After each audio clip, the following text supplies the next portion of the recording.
Hunter Biden, I think you could probably, certainly in modern history, I don't know if there has been a private citizen who has been investigated this thoroughly by this many organs of government, who, again, was not a government actor himself. Multiple times now by the Republican led House, by the Republican led Senate in 2019. The investigation from the executive branch that began as a tax inquiry under President Obama. Then he was investigated by Donald Trump's DOJ, now by his own father's DOJ. Now he's prosecuted. I mean, this guy has been, scrutinized with a magnifying glass. But it all leads to this, which is at the center of the current impeachment effort against the president is an FBI form, the FD 1023. Chat was like, what do you mean Bill Barr was around 1,023 years ago?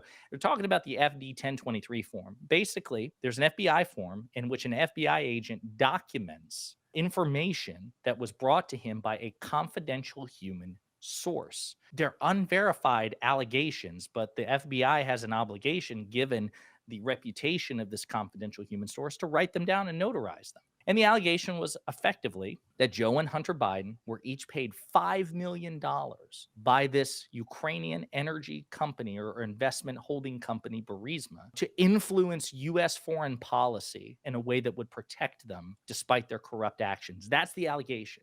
And Jim Jordan and James Comer and all the others have made all kinds of reference. Chuck Grassley, that withered crone from Iowa, 91 years old in the Senate, has made nonstop reference to this. But wouldn't you know it, that SOB, the guy at the center of this FD 1023 form, we finally got his name, Alexander Smirnov, was recently arrested by the Department of Justice for making false statements to the FBI in those allegations.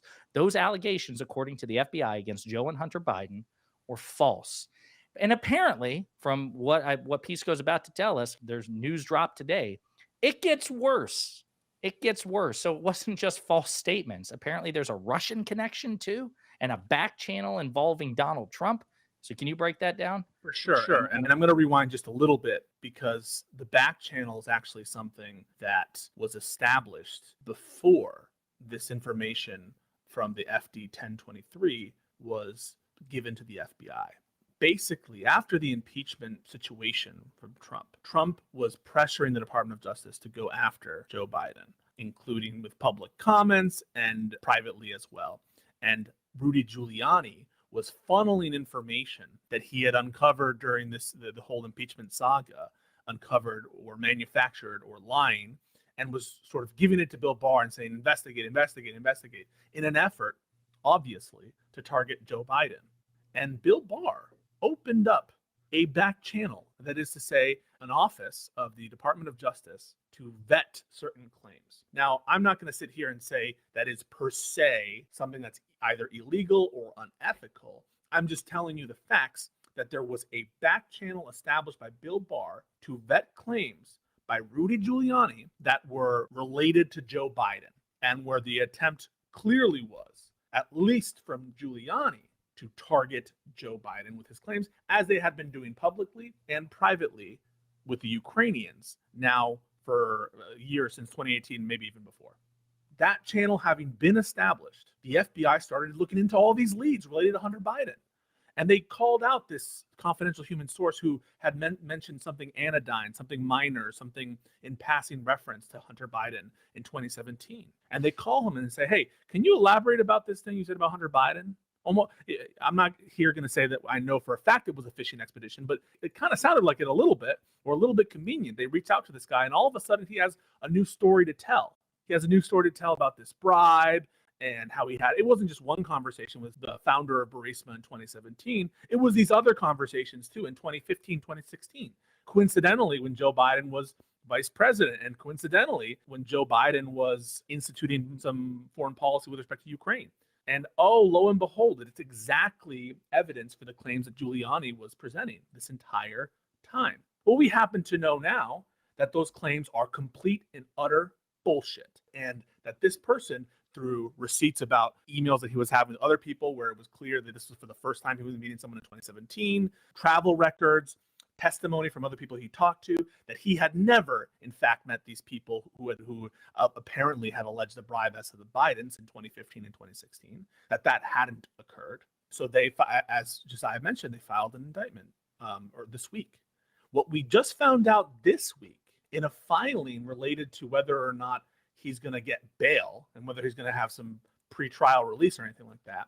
And part of the government's argument in their filing was that he should not be given that bail and he should not be released in a pre-trial sort of fashion, partially because the information that this confidential human source was funneling through this back channel was from Russians, the Russian intelligence services. Now I'm echoing.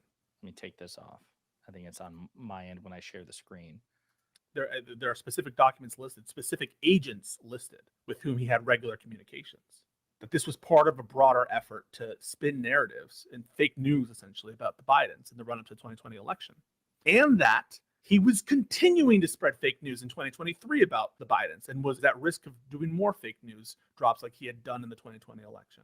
And that this essentially had, in large part, been orchestrated by Russian intelligence services. So would you consider this, because again, I haven't been able to do the reading on this, but just from your description and the headlines I've offered, would this not count as part of Russia's multifaceted attempt to interfere with the election? I mean, given that the allegations were made and publicized prior to the election, could this not be seen as an attempt to influence the election by Russia, especially if Russian intelligence was involved? Without a doubt it was. And just like all of the information related to the pre-DOJ investigation and the kind of commentary after that came from pro-Russian sources, interviews with these preposterous figures who all had their allegiances to Russia or who had fled to Russia. Just like now, we had known that the Russian bots were sort of engaged in this effort to try to sow those seeds for a time. And all the typical Russian apologists were spreading this narrative. Now we have confirmation that the Russian government was behind at least part of that narrative. And we don't know to what extent, to where it goes. But keep in mind something else. Forget about for months that, the Congress people have been throwing these claims around. That's true, but just put it to the side for one moment. If you remember the Twitter files, one of the things that was cited by the people who, as a smoking gun proof of corruption from intelligence officials, was that some social media companies were getting briefings that the Russians might be planning some information drops related to Hunter Biden and Burisma, if you recall that. I do. And they were told about this.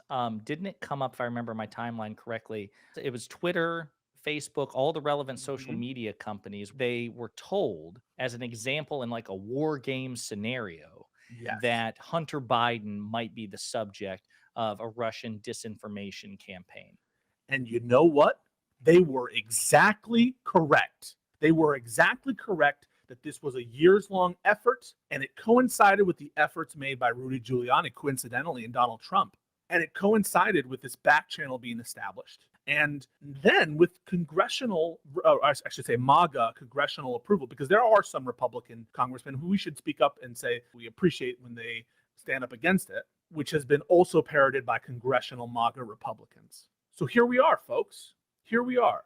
The investigation into Joe Biden, which was pushed by Donald Trump explicitly and openly, had, at least for part of the core allegations that are now making up the impeachment inquiry claims, Russia disinformation linked to literal Russian intelligence officers. And where is the outrage from MAGA? Where is the outrage from these alt journalists and these Twitter files proponents? Where's the outrage? It's deafening silence. Crickets.